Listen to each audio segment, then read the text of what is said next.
Graham Rawlins with our midweek edition of News Geelong. The spirit of Anzac continues as Geelong and the Surf Coast respectfully paid its annual tributes to our World War I heritage. On May 19 and 20, it will be Welcome to the Great Ocean Road Festival of Running in the exciting 6-race program. And from the world of Geelong sport, Mitch Scoop Cleary updates us with the latest, while from the weather world we'll bring you the Geelong and Surf Coast area weather forecast expected over the next 6 days. Industrial Desire is the latest Geelong Region Artists program depicting industrial landscapes around Corio Bay that reveal an unexpected beauty and mystery in this often overlooked environment.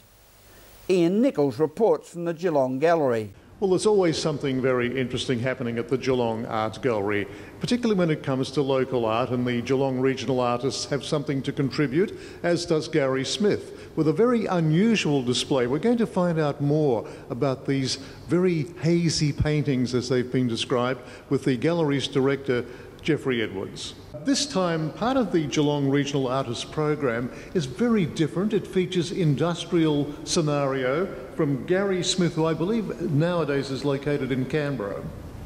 He is in, although he is a Geelong boy, Geelong born and bred, and indeed it's his childhood memories of passing by all the industrial landscapes of Geelong as he sailed by in his small vessel, leisure vessel, and just looking at the great chimneys, the refineries, the storage tanks, the cranes, the port paraphernalia. It's a recollection of that industrial aspect of Geelong that he's recalling in these rather nostalgic images. Now, what we must explain to our viewers is the technology that he's using, the art medium that he's using here. It is very different.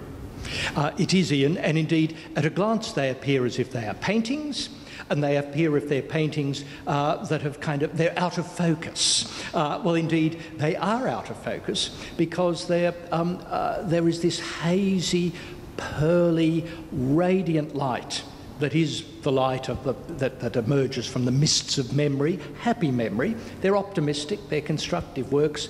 They've been, I suppose, begun as photographs of these sites, notable, actual industrial sites around Geelong, and he's then had them printed onto large panels of canvas, big panoramas, big wide panels of canvas, as we see behind us now. But he's not only had them printed, but he's then glazed many times, between 12 and 20 times, over the initial photographic image to create this pearly, misty, nostalgic, and very poetic appearance. So they're a mix of new technology, inkjet printing, which prints all sorts of commercial jobs, and painting and glazing in the way that the great British 19th century landscape artists Constable and Turner would have glazed their landscape, lots of thin layers of colour to create the effects we get here now. Yeah, well, one would imagine he's put a lot of time and effort into doing this, and in reality, we do see some very familiar sights here, even for people who may just have come into Geelong through Corio and seen what happens out on that side of the Corio Bay as such, along the north shore there. They're really worth a look. Oh, they are. Arriving in Geelong by train, by rail or by car, it's really as if we're looking out the window of the train, arriving down here, heading to Warrnambool maybe, heading to Geelong, or driving, and as a passenger at least, looking out the window and seeing, it's almost, there is a stillness and a calmness to these images that gives them a real appeal. So the title of the exhibition, Industrial Desire, you might think, oh, that's an oxymoron. Who is desiring an industrial landscape over a pastoral landscape? But he makes this industrial landscape look so, in a way, design-wise, appealing, so attractive, and quite romantic. They are painstakingly created images, as I say, the photographic basis, but then all these fine glazes many times over the surface to create this radiant sense of light. Yeah, well, on a day like today where it's quite hazy, this is really quite realistic, and as I suggested before, suggest that people get down here before May 6th to see this local art at work. Absolutely, Ian, and I mean they are hugely desirable, and today, as you say, is very much a Gary Smith atmospheric day here in Geelong. Yeah, that's great. At the Geelong Art Gallery, Ian Nichols for News Geelong. Thank you, Ian. Great Ocean Road Classic Marathon is a unique running event along the iconic surface with the ups and downs, the twists and turns, and runners are using different muscles for different sections of the run. News Geelong's marathon man Ian Nichols reports. One of the great athletic events of the year, the Great Ocean Road Marathon, is coming up in May. Today is the launch, and we have Steve Monaghetti, one of the greatest marathon runners, and last year's winner in the women's section, Natalie Mensch. It's a huge event over 2 days, 6 different events, all covering the Great Ocean Road. And we're speaking, first of all, with Steve Monaghetti. Always try to keep in shape, yeah, certainly run every day and try and get about 100k a week. So, and I think over that weekend I'm going to do about half of that in a couple of days. I think I'm going to run the 6k event in the morning on the Saturday, 14k in the afternoon, and then front up for the half marathon Sunday morning, 23k. So about 43k in a couple of days. So that'll wear me out a bit.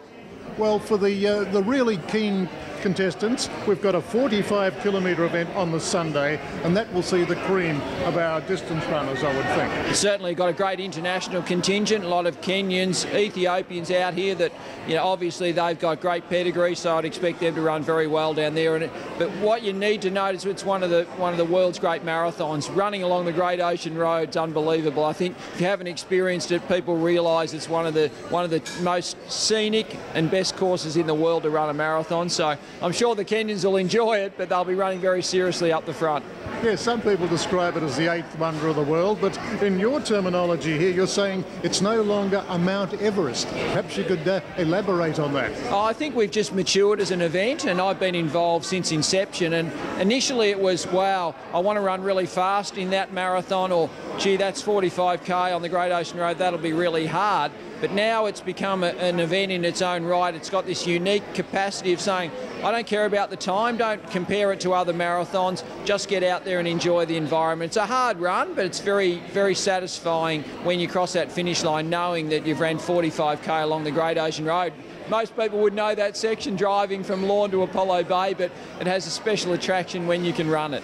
May 19 and 20, we might point out, for those people who were thinking of going down there. And it certainly is an iconic event, there's no doubt about that.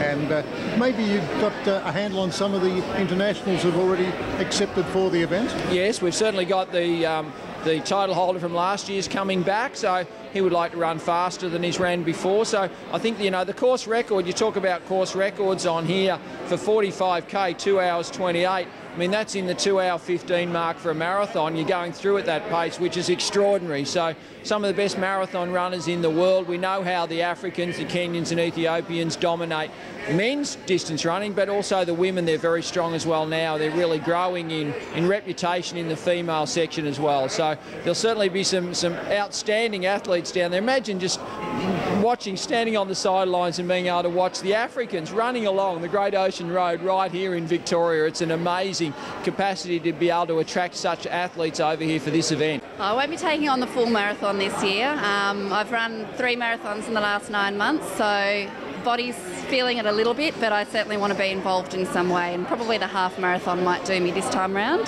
Well, 23 k's is still a sterling effort. It is, but it's not as gruelling as the 45, particularly along the Great Ocean Road, but which I did last year. But yeah, I'll do the 23 hopefully this year, and maybe next year do the full 45 again.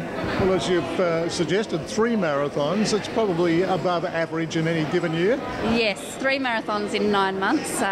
It's quite a bit, probably a bit too much, but the body's coped, and I just want to look after it a little bit now, and I think doing a 4th might be pushing it a little bit, I think.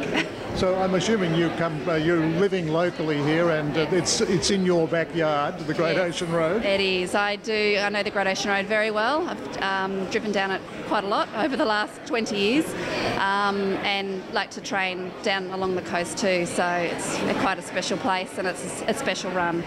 At the launch of the 2012 Great Ocean Road Marathon, this is Ian Nichols for News Geelong. Thank you, Nico. As we go to a break on this midweek edition of News Geelong, don't forget you can Twitter us on our Twitter account at NewsGeelong31 with your thoughts and comments. We'll return with more news after this.